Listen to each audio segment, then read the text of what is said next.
relation to one of your recent posts dedicated to your parents, I love that post.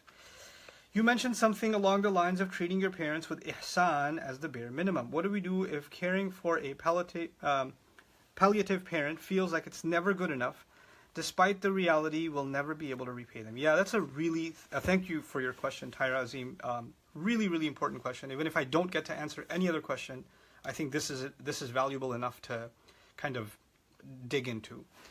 A lot of people come up to me with questions about their parents, and I didn't put this in my post. I put in my post what I appreciate about my parents, what I love about them, and how blessed I am to have them. But there are lots of people, guys, that come up to me and they tell me about terrible experiences with their parents. I mean, I have been witness to parents that have been at minimum psychologically abusive, verbally abusive.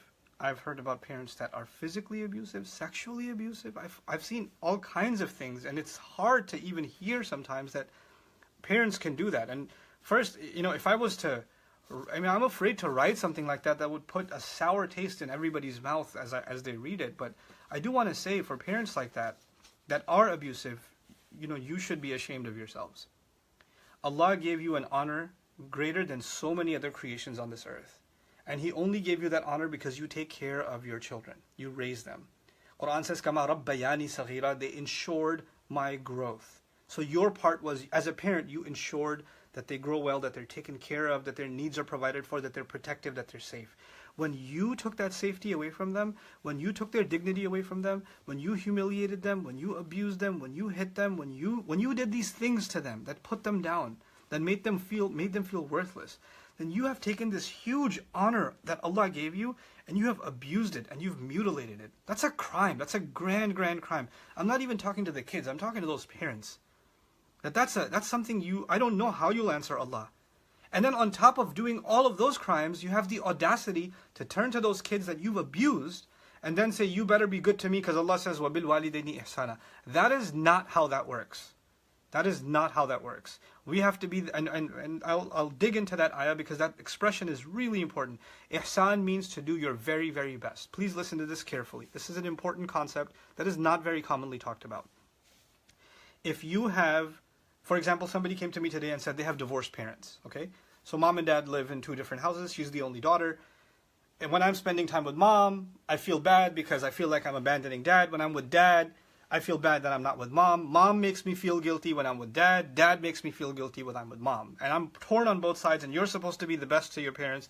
How am I supposed to achieve this balance? Listen, take a step back and understand something. The word ihsan means the very best that you can do. The very best that you can do. In that situation, when you identify, Dad, these are the times that I'm going to spend with you. And that's the best I can do. Mom, here's the time that I can give you because I have work, I have school, I have these other responsibilities. Here's what I can give you. This is the best that I can do. Even after that, when they're giving you guilt trips and making you feel like you're worthless and all that, if you can turn to Allah and say, this is the best that I can do, Ya Allah, and you know that that's the best that I can do, then that's fine.